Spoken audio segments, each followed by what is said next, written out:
Rich and Roeper are under a lot of pressure from Drew they have Don and Rome on in the morning, very conservative, very alarmist, almost like one of those.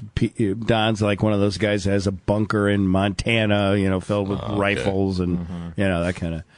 And then they have Rush, and that's like 3 hours of hate. And then you get Roe and Roeper, and they're trying to be funny, entertaining, yet topical, and look at both sides of the issue.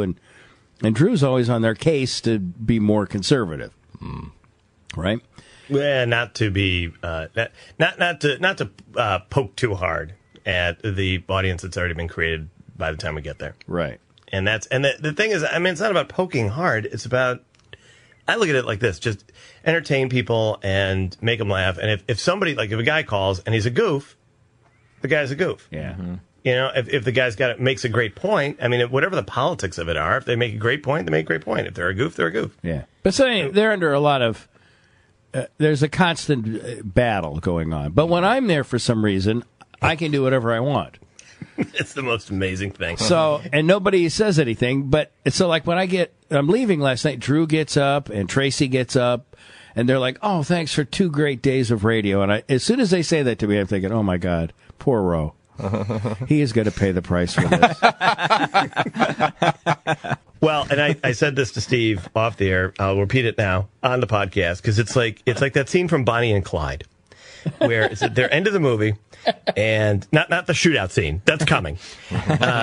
There's the scene where they do get shot in some raid, but C.W. McCall, is that the name of the actor? The little guy, right? The funny looking little guy. Oh, Michael J. Pollard, I think. Michael J. Pollard, yeah, who played C.W. McCall. Yeah. Takes him to his house, and his pappy is there.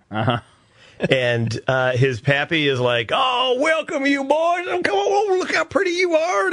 To Bonnie. Ain't you the prettiest thing? Yeah, exactly. And then, Clyde, you're a lucky man. You should all be staying here, and I'll make you something to eat, and you lay down, you get better, and you can stay here as long as you want because you're with my boy. And then they go to bed, and he starts beating the crap out of the kid. Yeah, because it was like, "What'd you bring them here for? What, are you kidding me?" Is Bonnie and Clyde. Right, it is.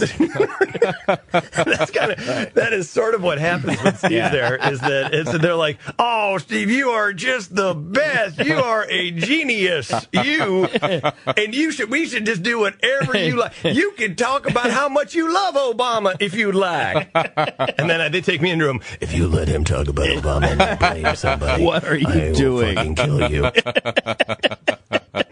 Yeah, it had that feel to it, and I felt bad about it, but I can only I did read the paper, so I was somewhat prepared. So thank you for coming prepared.